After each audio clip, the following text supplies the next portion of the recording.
The screen went red before anyone understood what was happening. System owner unassigned. Compliance halted. Contact Marin Keaton. Voices cracked across the demo room, executives stumbling over each other, investors whispering sharp curses, and Bryden Hale, the CEO's son, frozen with his hand still hovering over the keyboard. Someone shouted my name as if I might materialize out of thin air. Another voice asked who had let the system go live without authorization. Then the room dissolved into panic, and for a moment all I heard was my own breath, steady and distant, like I was watching it from somewhere far away.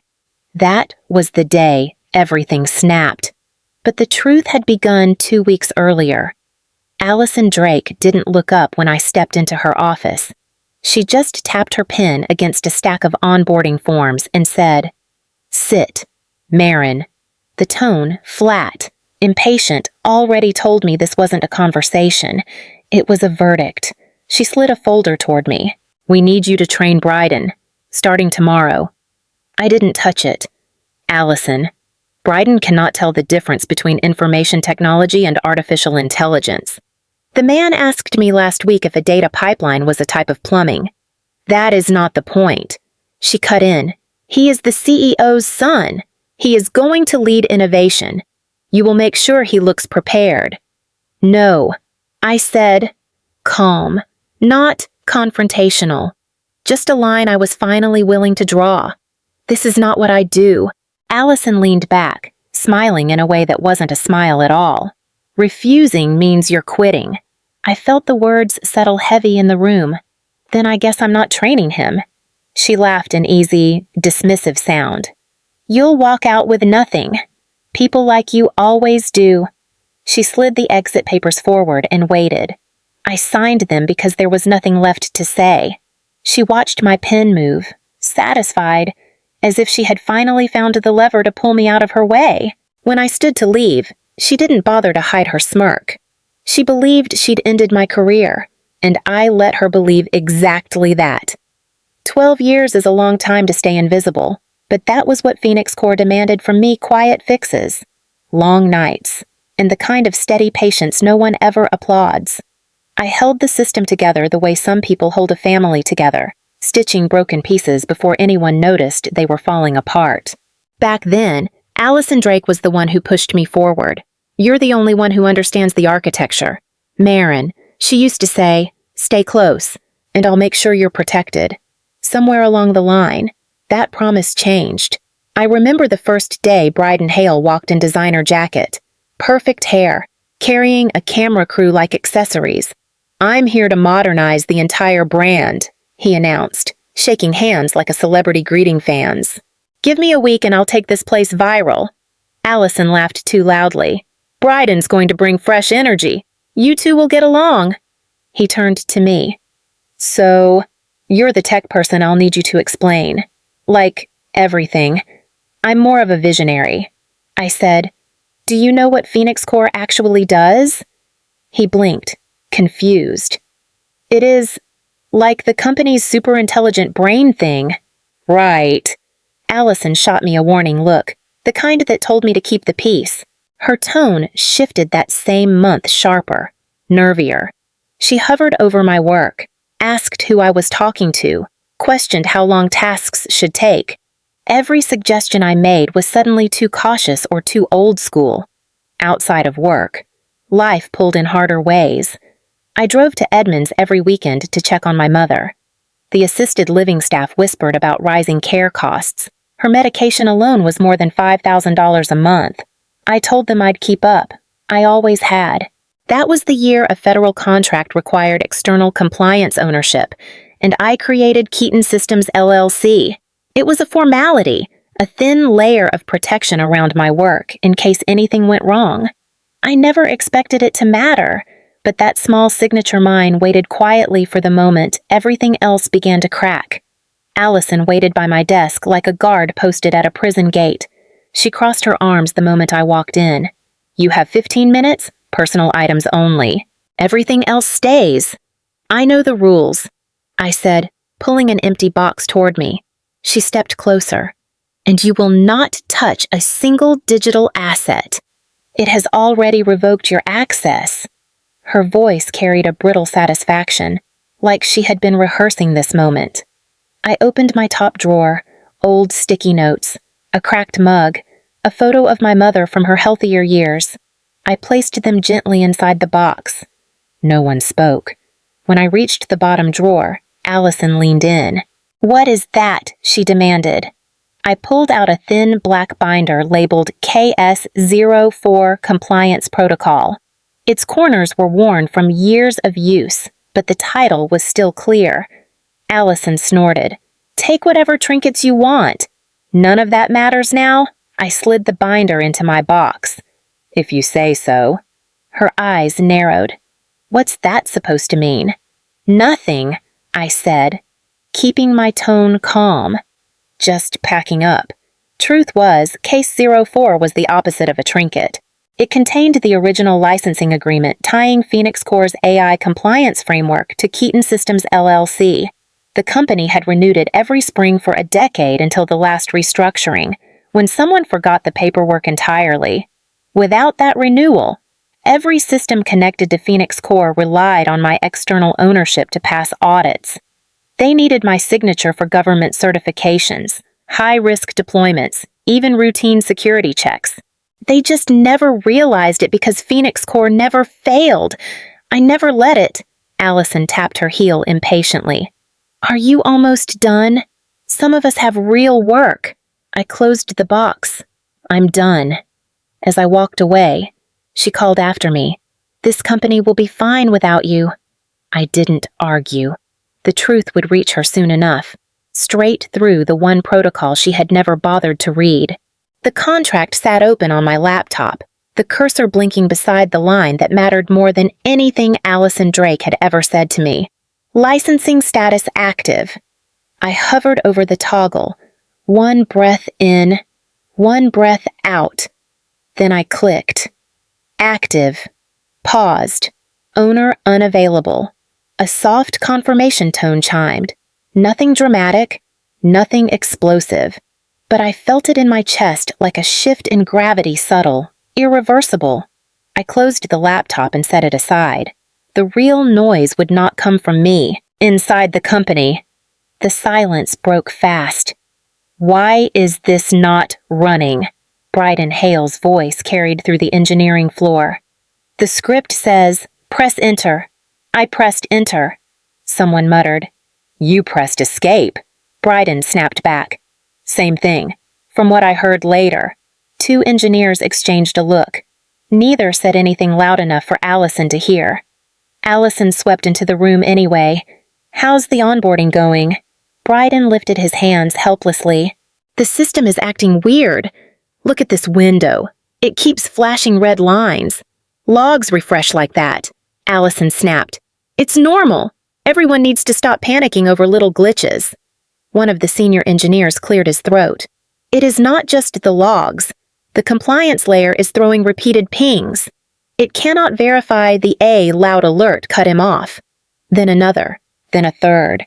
Across every connected screen, the message pulsed, "Responsible party missing.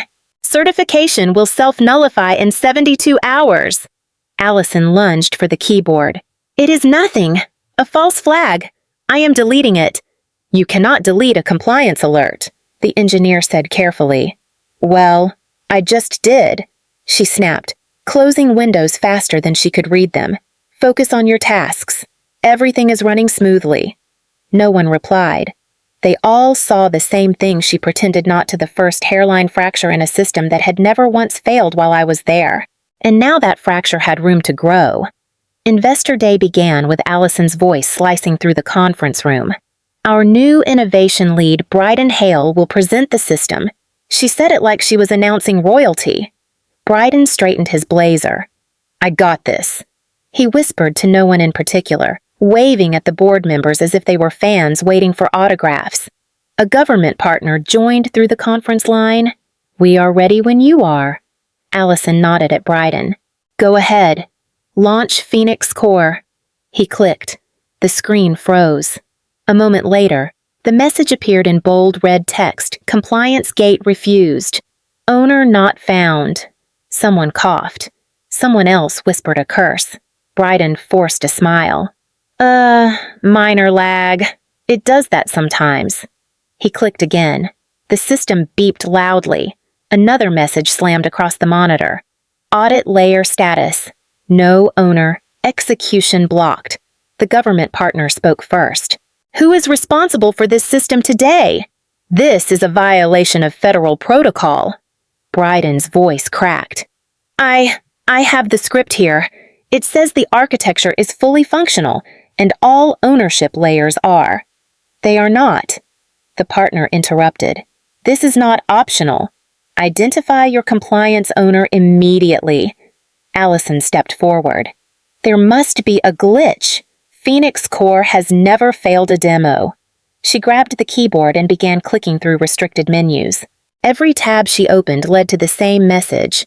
Contact Keaton Systems, LLC. Then another line she could not escape. Owner Marin Keaton, required for certification. Her breath hitched. One of the investors leaned back. You fired the woman who built the backbone of your system. Allison's voice thinned. She refused a directive. We had no choice. The government partner spoke again. What you have is a system without a registered authority. That is not a directive issue. It is a compliance breach. 2 investors stood and quietly exited the room. Bryden looked at Allison, terrified. What do we do? Allison didn't answer. She just stared at the screen where my name repeated again and again, the one file she thought she could delete, now flashing in every corner of their collapse. My phone started ringing before I finished pouring my coffee. First one call, then another, then a line of missed calls filling the screen like falling dominoes. The first was from the company's main number.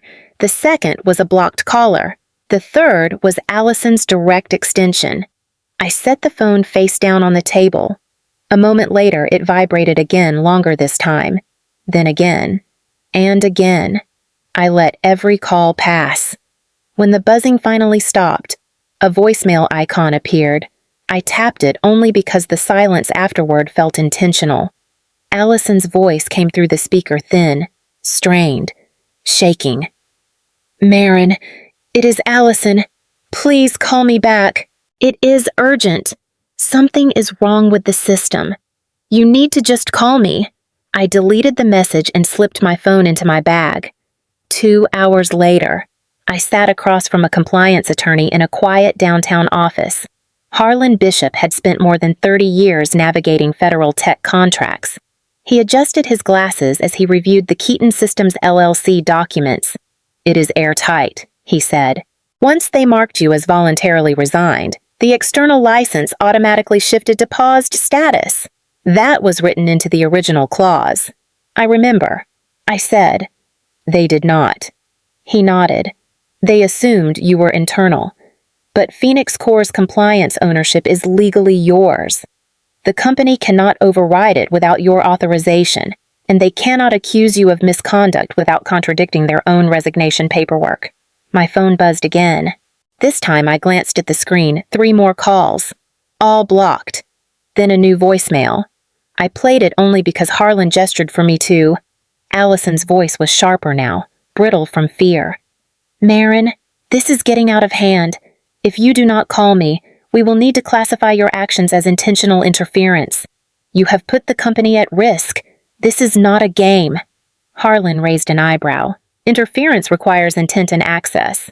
You have neither. I forwarded the voicemail to him and locked my phone. He saved it without comment. Outside his office window, the city moved in steady patterns, unconcerned with the panic unraveling inside the building I used to work in. I stood, gathering my bag. That should be everything. It is, Harlan said. They cut the cord themselves, and with that, I walked out, leaving the calls unanswered as they kept coming faster, louder, and far too late. By the next morning, the company was eating itself alive.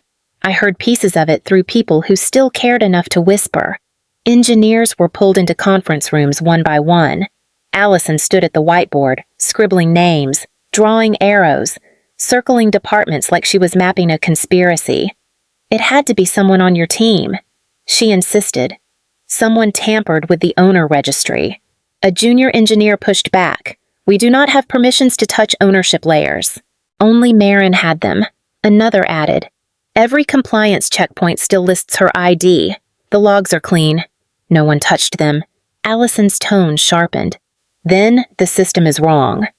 A senior engineer replied quietly. The system has never been wrong. The room fell silent. Someone finally said what none of them wanted to voice. You signed the compliance report last night. The one saying everything was ready. That puts responsibility on you. Allison's face flushed. I signed because I was told it was routine. I was not informed. The government partner's voice crackled through the speakerphone, interrupting her. This is Officer Sullivan. A formal inquiry has been filed.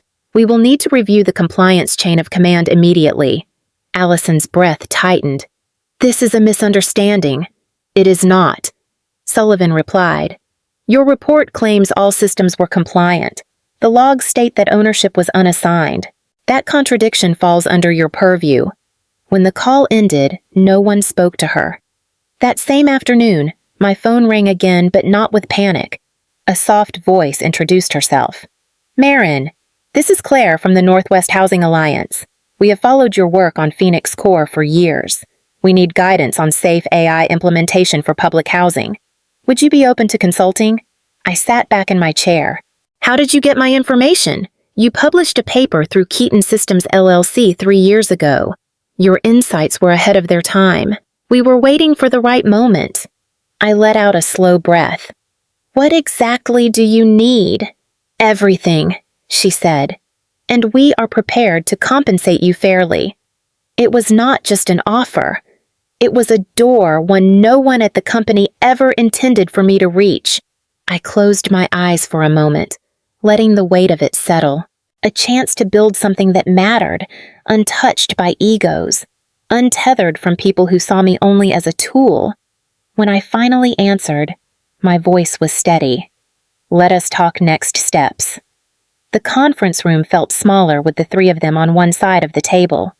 Allison, the CEO, and Bryden while I sat with my attorney, Harlan Bishop, on the other. No one spoke at first. The CEO finally broke the silence. Marin, thank you for coming. We need you to reactivate the compliance framework immediately. Harlan placed a hand on the paperwork between us. We are here to listen to your proposal. Allison leaned forward. Her voice trembled. It is simple.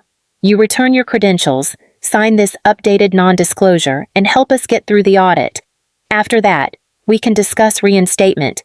No, I said. The CEO's brows shot up.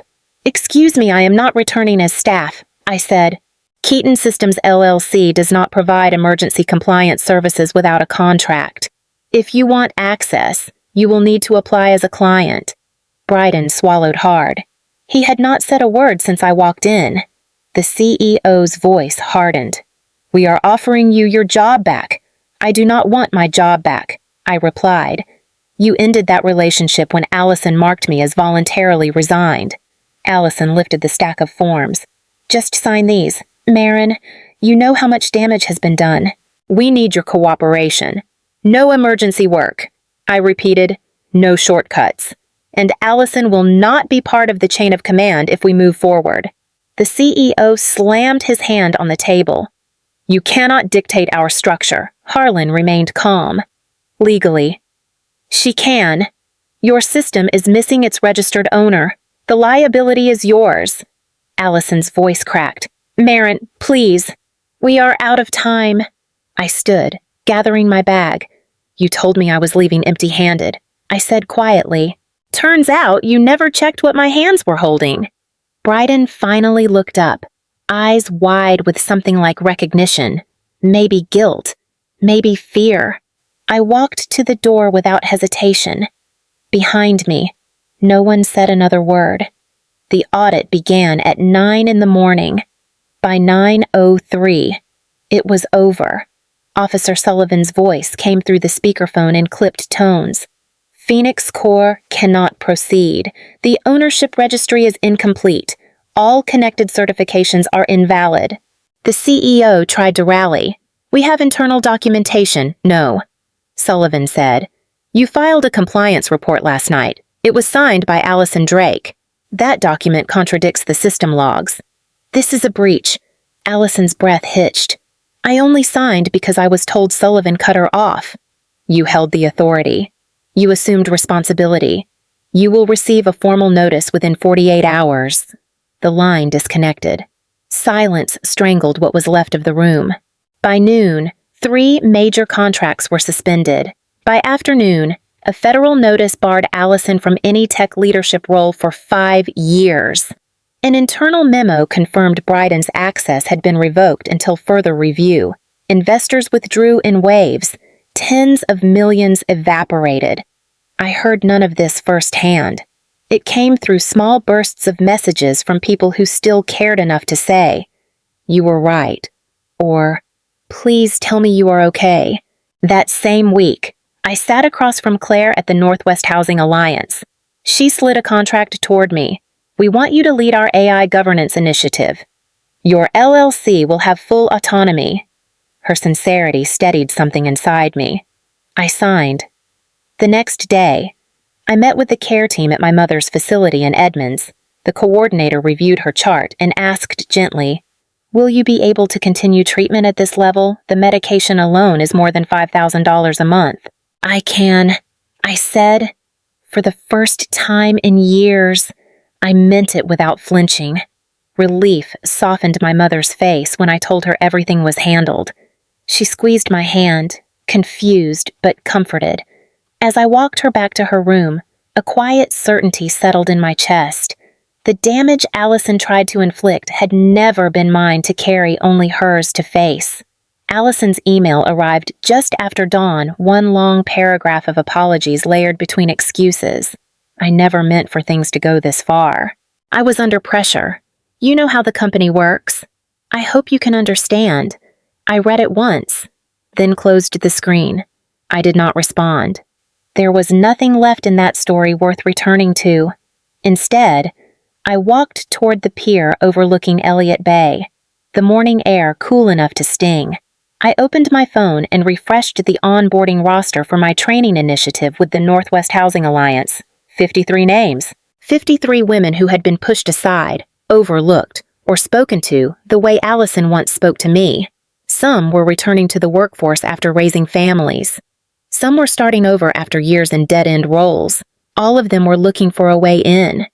Claire had told me the night before, "You are giving them a ladder no one gave you." Maybe that was true. Maybe it was simply time. As I scrolled through the list, a notification appeared. "Allison Drake has left the company effective immediately." No title, no farewell message, just a departure. I slipped the phone back into my coat pocket. The water below shifted with the tide, steady, patient, unbothered by the chaos people created for themselves. I let myself breathe with it. Not relief, not triumph, just a quiet acknowledgement that I was no longer tethered to their small view of me. I whispered the words aloud, not for them, but for myself. Empty-handed was never the problem. Being underestimated was. I turned away from the water and started walking. The day ahead was full 53 women waiting for me. A program to build, a future I finally recognized as mine. If they could not empty my hands, they could never dictate what I would build next.